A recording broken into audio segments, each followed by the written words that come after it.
As the years roll on, I think it's pretty fair to say that the whole idea of an entirely merit-based system of singling out title challengers within the UFC is a bit too much to ask. Sure, we've always watched as the sport operated with a pretty heavy emphasis on pushing certain potential superstars into premature or unearned title shots, often paving the way for them with an easier road to the top of the division. And this approach is just part of combat sports, and it likely always will be. But the welterweight division has had a weird time in recent years. From the over-reliance on Colby Covington to jump into title fights, to Jorge Masvidal then holding up the queue, and how they both left a long-deserving challenger on merit, Leon Edwards, sitting on the sideline. But I think for as much as I like Leon, and I will stress that I don't know how much control he has over this situation, I wonder just how much he understands now why it took him so long to get to the title. Because from his perspective as a champion, and likely as a pay-per-view headliner, there's definitely one name in that 170-pound mix that isn't probably getting him too excited. Now, I don't know if the UFC were ever moving to put Leon versus Belal Muhammad on UFC 300, or anywhere for that matter, but Dana's recent interview where he gave props to Leon for accepting 3 different opponents just kind of smells like the usual Dana White BS. It felt to me like he was pre-packing in a reason to give Leon the supposed option of a more glamorous title fight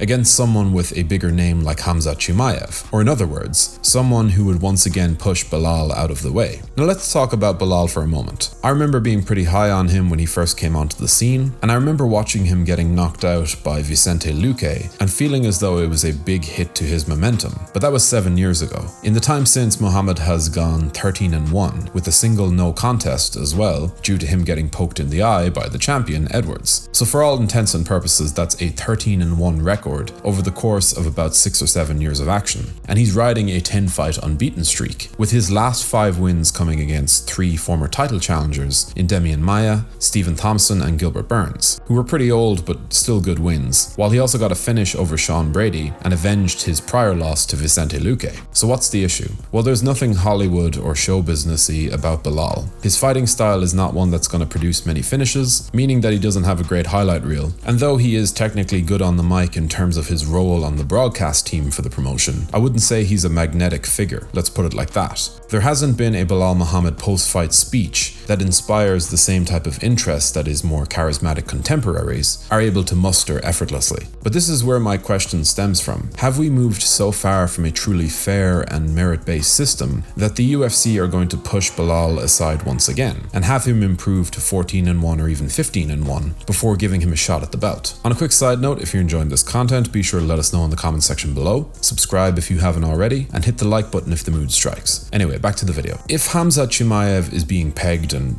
pushed for a title shot, if he doesn't continue at middleweight for now, I do reckon that Belal is going to be forced into another contender bout. And look, it's not like he set the world on fire by running through the clearly injured Gilbert Burns. And yes, that win was about 8 or so months ago, but don't act like we didn't just watch Colby Covington get a title shot over Belal during that span of time. The existence of a fight like that gives the UFC more of a reason to pass Muhammad up because he hasn't kept active, but it was a situation of their own creating. And again, I'm not even charging to Belal's defense because I'm necessarily a big fan of him or his fighting style. I do like it, but the more we move away from truly fair matchmaking, beyond the usual exceptions, the more I'm going to have to say on this topic. We all love Hamza to some degree. He's a good brand of chaos for the division, or for whatever division he's in, but his best welterweight wins are Gilbert Burns close to 2 years ago, Li Jingliang, and Kevin Holland. It's not bad, but it's not quite there. And I wouldn't be surprised to see Chimaev get the title shot, which would mark the 3rd time we've seen a star-based title shot come through at welterweight in recent years. It's not that I would be particularly thrilled by a fight announcement for a clash between Leon Edwards and Belal Muhammad, because to be honest, these are far from the most entertaining fighters in the division. But I do like a merit-based system when it comes to title shots.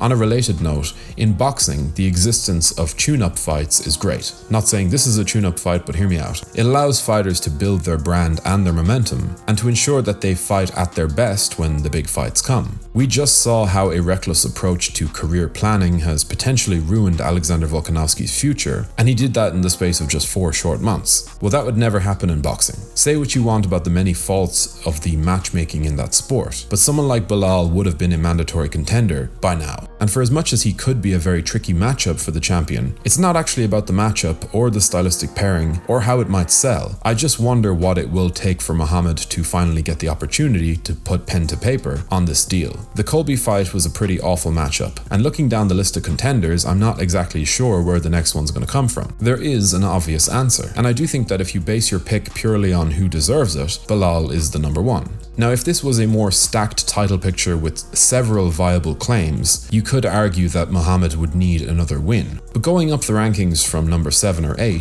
Wonderboy or Sean Brady are not getting it. Ian Gary definitely hasn't done enough. Colby just lost to the champion and hasn't beaten anyone really. Shavkat is an outsider pick for sure, but Belal has better high-level names on his resume. And that just leaves Kamaru Usman, who has already had a trilogy with Leon, and Hamza Chimay, who isn't even in the division right now and has one elite win over Gilbert Burns 2 years ago. I don't know what the UFC are planning, but do not be surprised to see Belal get the short end of the stick again. Anyway, that'll just about do it for this one. But what do you think of this welterweight contender's claim to a shot at the belt, even if you're not a fan of him or his fighting style? And do you think the UFC is losing their sense of a true merit-based structure when it comes to their elite level matchmaking? Be sure to let us know in the comments section below, and if you want to like the video and subscribe, that would be awesome. As always, thank you for watching.